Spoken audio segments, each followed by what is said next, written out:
अध्याय 2 कक्षा 11th का प्रश्नावली नंबर 2 पढ़ेंगे। संबंध एवं फलन, रिलेशन एंड फंक्शंस। इस अध्याय में हम पढ़ेंगे समुच्चयों का कार्तीय गुणन। कार्तीय गुणन को क्रॉस से दर्शाते हैं और क्रमित युग्म को कोष्ठक में x, y से दर्शाते हैं। जैसे ए समुच्चय के अंदर दो अवयव है 1, 2, तो एक तो है x का मान और जो दो है अवयव वो है y का मान। इसी तरह से समुच्चय बी में दो अवयव है 3, 4, तो 3 x का मान है और 4 y का मान है। अब हम कार्तीय गुणन करेंगे, मतलब a क्रॉस b करेंगे। इसमें हमको a का जो पहला अवयव है उसको b के दूसरे पहला और दूसरा दोनों अवयव के साथ में लिखना। जैसे एक को लिखेंगे 3 के साथ में तो 1, 3, एक को लिखेंगे 4 के साथ में तो 1, 4, दो को लिखेंगे 3 के साथ में तो 2, 3 और दो को लिखेंगे 4 के साथ में तो 2, 4। इस प्रकार हम दो समुच्चयों का कार्तीय गुणन करते हैं और इसको हम क्रॉस से दर्शाते हैं। प्रश्नावली 2.1 पहला सवाल है, इसके अंदर पहला ये जो मान है ये x का मान है और जो दूसरा जो मान है y का, और दूसरे कोष्ठक में पहला मान है x का और दूसरा मान है y का। तो हमको इसमें x तथा y के मान ज्ञात करने हैं। ये क्रमित युग्म के रूप में लिख रखा है, मतलब x और y के रूप में लिख रखा है। पहला वाला x और दूसरा वाला x दोनों होंगे बराबर, तो x/3 प्लस 1 बराबर होगा 5/3 के। मतलब इसका भी x लेना है और इस कोष्ठक का भी x लेना है। अब इसको हल करेंगे, 3 को 1 से गुणा करेंगे तो x प्लस 3/3 बराबर 5/3। इस प्रकार 3 से 3 कट जाएगा और x प्लस 3 बराबर 5। 3 का करेंगे पक्षांतरण तो x बराबर 5 माइनस 3, तो x का मान हमको प्राप्त होगा 2। इसी तरह से y और इसका भी y कार्तीय क्रमित युग्म को लेंगे तो y का मान है y माइनस 2/3 बराबर दूसरा y लेंगे 1/3। इस 3 को y से गुणा करेंगे तो 3y माइनस 2/3 और बराबर 1/3। इस प्रकार 3 से 3 कटेगा और 3y माइनस 2 बराबर 1 प्राप्त होगा। -2 का पक्षांतरण करेंगे तो 3y बराबर 1 प्लस 2, फिर 3y बराबर 1 और 2, 3 का पक्षांतर करेंगे तो y बराबर आ जाएगा 3/3 और 3 को 3 से काटेंगे तो 1, मतलब y का मान आ जाएगा 1। इस प्रकार हम x और y का मान ज्ञात करेंगे।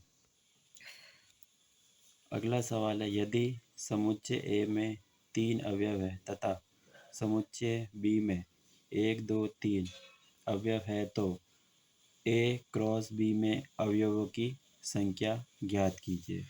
तो इसका हल हम लिखेंगे, पहला अवयव n कोष्ठक में लिखेंगे A। इसका मतलब है A समुच्चय के अवयवों की संख्या दे रखी है 3 और B के अंदर भी 3 अवयव है B समुच्चय, तो इसको लिखेंगे n कोष्ठक में लिखेंगे B। इसका मतलब है B समुच्चय के अंदर अवयवों की संख्या भी दे रखी है 3। अब A क्रॉस B में अवयवों की संख्या ज्ञात करनी, तो इसको लिखेंगे हम n कोष्ठक में लिखेंगे A क्रॉस B बराबर ए के अंदर अवयवों की संख्या थी 3 और बी के अंदर भी अवयवों की संख्या थी 3। तो 3 को 3 से गुणा करेंगे तो कुल अवयवों की संख्या आ जाएगी 9। इस प्रकार हमारा आंसर प्राप्त होगा 9। तीसरा सवाल, यदि जी में अवयवों की संख्या है 7, 8 और एच के अंदर अवयवों की संख्या है 5, 4 और 2, तो जी क्रॉस एच और एच क्रॉस जी ज्ञात करना है। तो सबसे पहले हम करेंगे जी क्रॉस एच करेंगे। तो इसके अंदर जी क्रॉस एच के अंदर जी का पहला 7, 8 दो अवयव दे रखे इसमें, और एच के अंदर दे रखे हैं 5, 4, 2। इन दोनों का हम करेंगे क्रॉस गुणा करेंगे। तो इसको इस प्रकार लिखेंगे, मंजिला कोष्ठक लिखेंगे। 7 को लिखेंगे 5 के साथ में, 7, 5। फिर 7 के साथ में लिखेंगे 4, 7, 4। फिर 7 के साथ में लिखेंगे 2, तो 7, 2। इसी प्रकार 8 के साथ में 5 लिखेंगे, फिर 8 के साथ में 4 लिखेंगे, फिर 8 के साथ में 2 लिखेंगे। तो 8, 5, 8, 4 और 8, 2।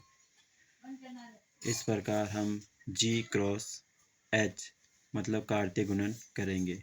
उसके बाद में दूसरा एच क्रॉस जी मतलब एच का कार्तीय गुणन करना है जी के साथ में।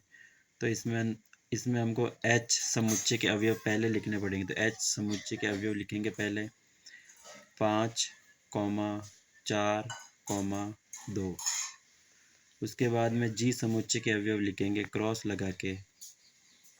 जी के अवयव है 7, 8।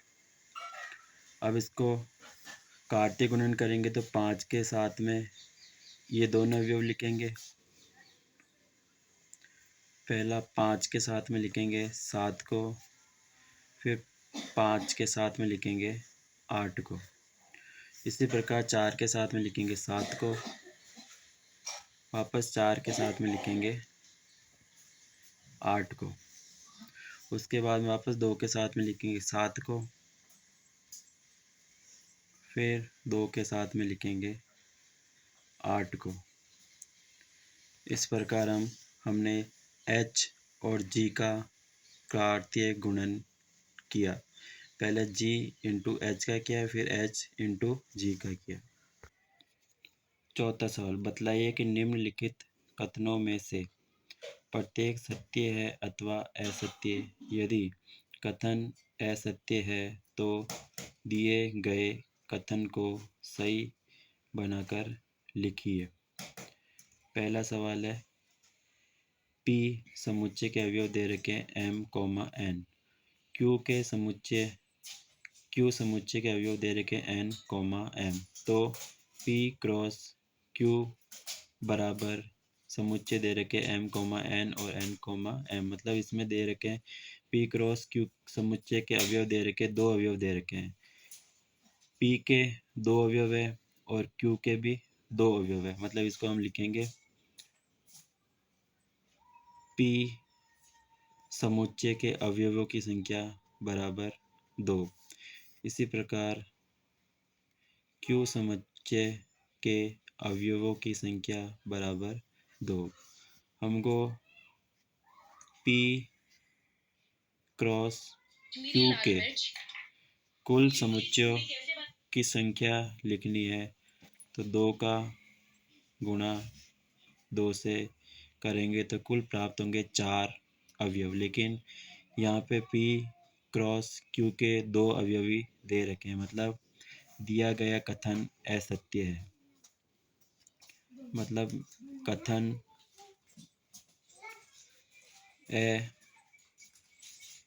असत्य है। अब इस कथन को असत्य होने पर सही बना के लिखना है। तो सही कैसे होगा, n p क्रॉस क्यू को हम लिखेंगे पी के अवयव दे रखे हैं m कॉमा n, तो m कॉमा n, इसका क्रॉस करेंगे, कार्तीय गुणन करेंगे q के अवयव दे रखे हैं n कॉमा m। अब इसका कार्तीय गुणन करेंगे, मंजिला कोष्ठक लगाना और कोष्ठक में पहले अवयव को इन दोनों के साथ में लिखना, तो m कॉमा n वापस m कॉमा m। इसी प्रकार इस दूसरे अवयव को इन दोनों अवयवों के साथ में लिखना, तो n कॉमा n और वापस n कॉमा m। इस प्रकार हमको इसमें 4 अवयव प्राप्त होंगे। सेकंड सवाल है, यदि a और b अरिक्त समुच्चय, अरिक्त समुच्चय का मतलब होता है रिक्त नहीं है, मतलब कोई ना कोई अवयव a में भी है और b में भी है, तो a cross b क्रमित युग्मों x comma y का एक अरिक्त समुच्चय है। मतलब a गुणा b करेंगे तो भी हमको जो समुच्चय प्राप्त होगा वो भी अरिक्त प्राप्त होगा।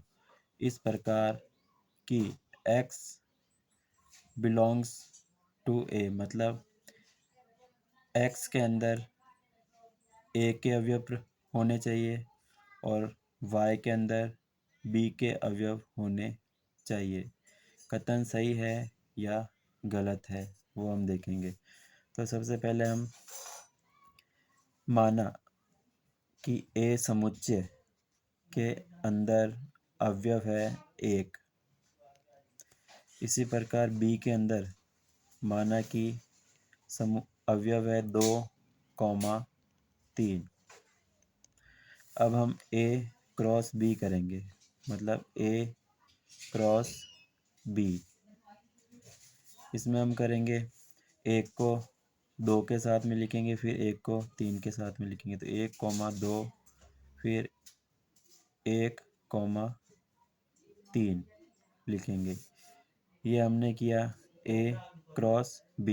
अब हमको इसमें देखना है कि जो x अवयव है वो a में से होना चाहिए और जो y अवयव है वो b में से होना चाहिए। तो ये देखो पहला वाला x है, x का मान इसमें 1 है और इसमें भी x का मान 1 है, और ये जो 1 है वो समुच्चय a में से है। इसी प्रकार y अवयव 2 है और इसमें y अवयव 3 है, मतलब जो ये y अवयव दे रखा है ये b समुच्चय में से है। मतलब x का मान a समुच्चय में से है और y का मान b समुच्चय में से है, मतलब दिया गया कथन सही है। अब इसको हम लिखेंगे a क्रॉस b बराबर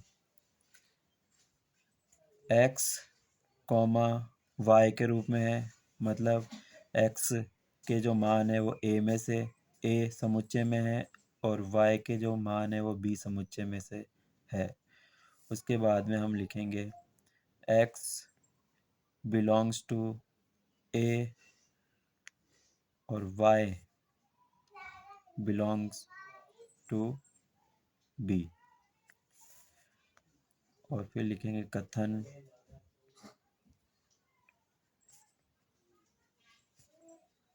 सत्य है।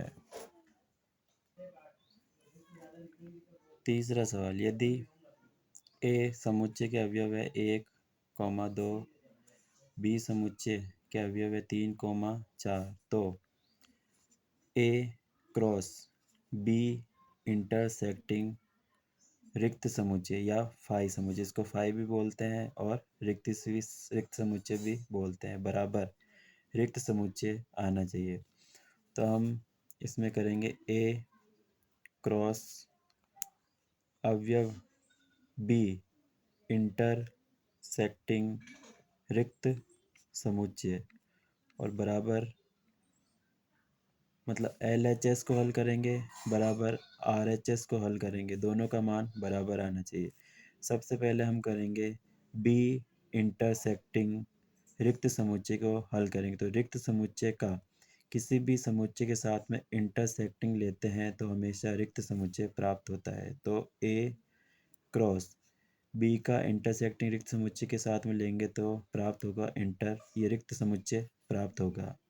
उसके बाद में रिक्त समुच्चय का क्रॉस किसी भी अवयव समुच्चय के साथ में कराया जाता है तो भी हमको रिक्त समुच्चय ही प्राप्त होता है। मतलब LHS को हल करने पे भी रिक्त समुच्चय प्राप्त हुआ और RHS को हल करने पर भी हमको रिक्त समुच्चय प्राप्त हुआ। मतलब कथन दिया गया जो कथन है वो सही है।